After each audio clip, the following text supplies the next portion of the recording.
So I want this conversation today to wake people up and then also give us like tools forward so there is hope no matter what the outcome is. Like the time is now that we have to make change.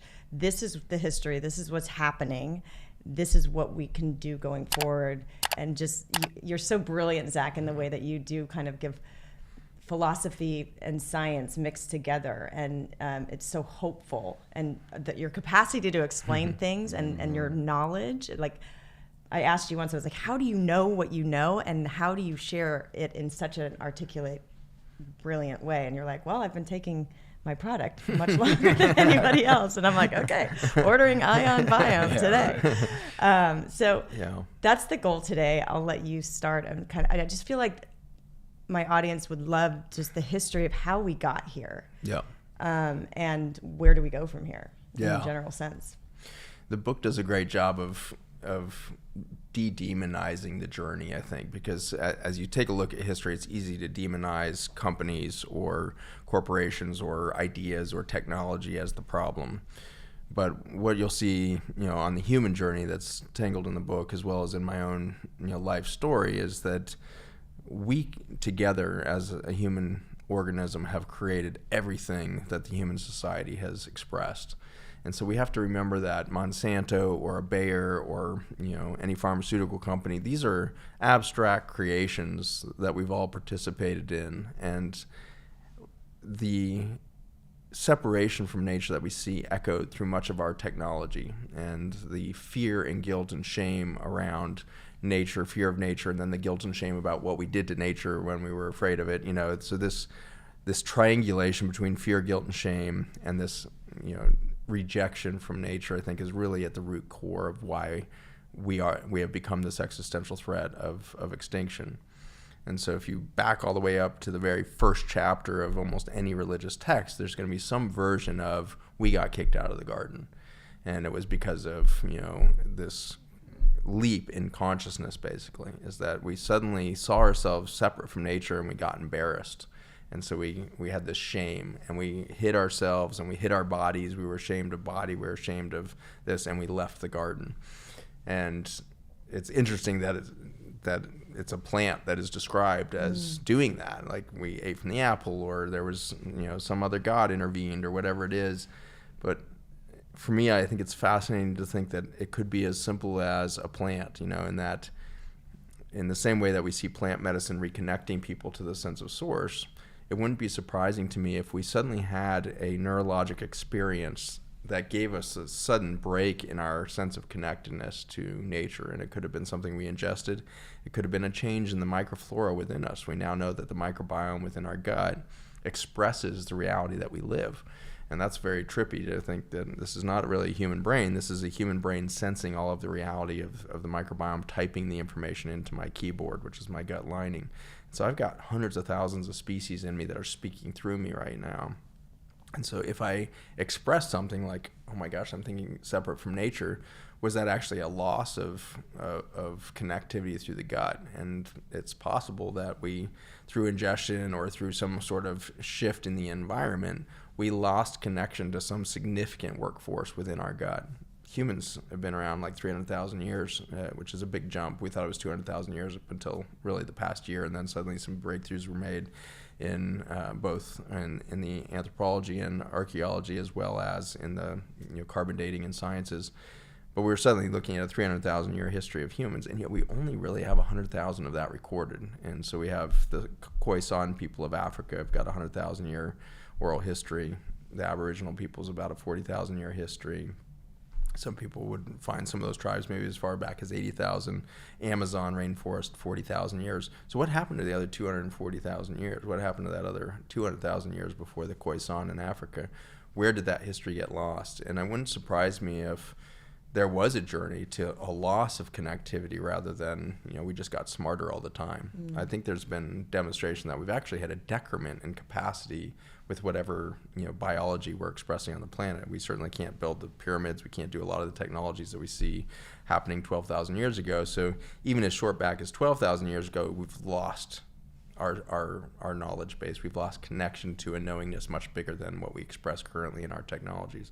So if you keep peeling that back, was our original birth as a species much more grand in some ways than what we express today, and has this extinction event that we're currently living into actually been unfolding since our beginning, because it began with a breaking of our relationship with nature, which could date back 80,000 years, could date back 12,000 years, could date back 300,000 years, but somewhere along that journey, we broke the relationship.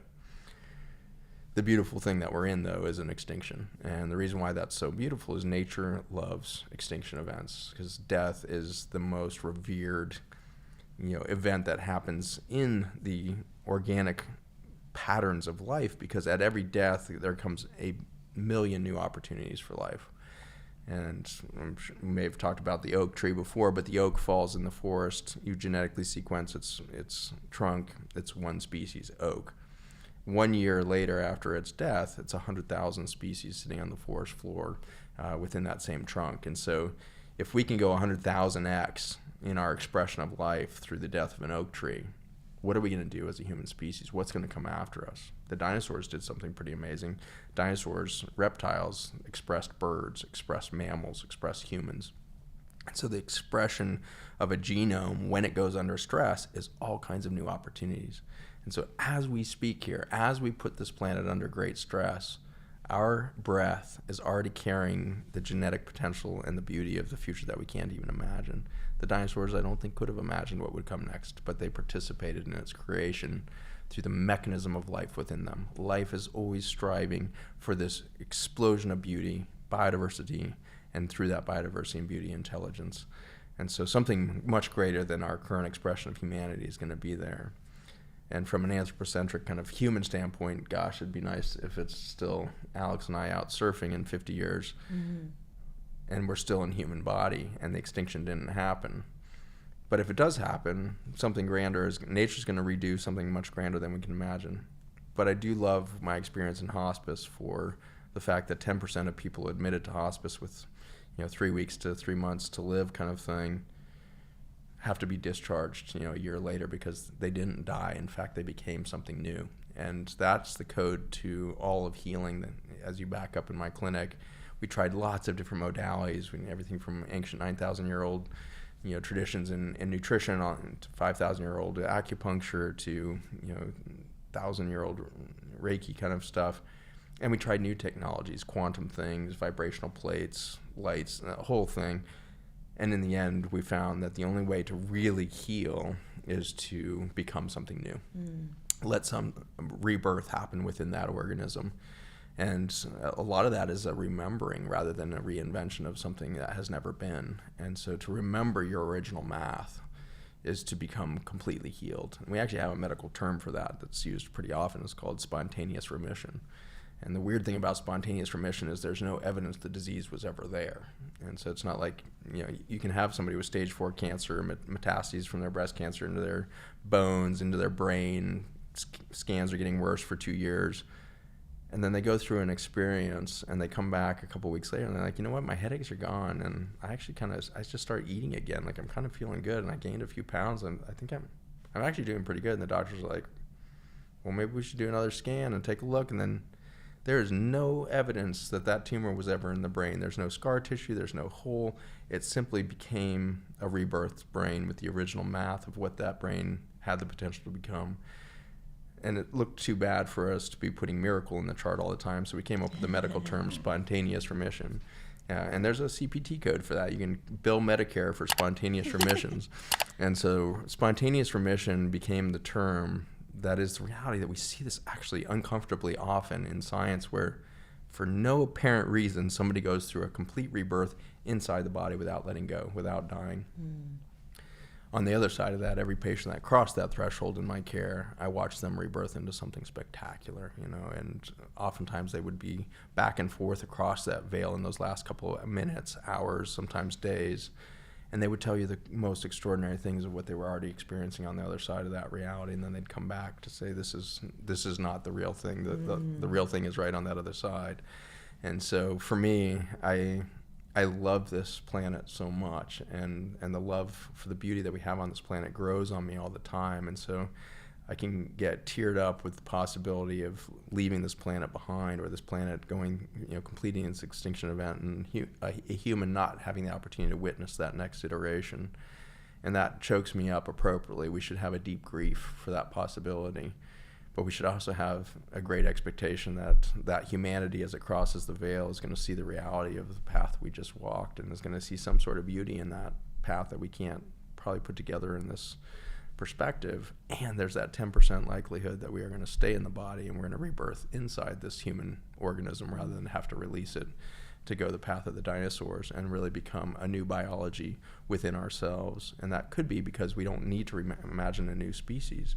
We need to remember the species we were first designed to be. Thank you for listening to the Heal Podcast. Be sure to tune in every Thursday for more empowering wisdom and inspiring healing stories. And make sure you hit the follow button on Apple, Spotify, or wherever you listen to podcasts so you don't miss that one episode that holds the answer you've been searching for. And please rate and review us so that we can grow and reach more people. Thanks so much, and be well.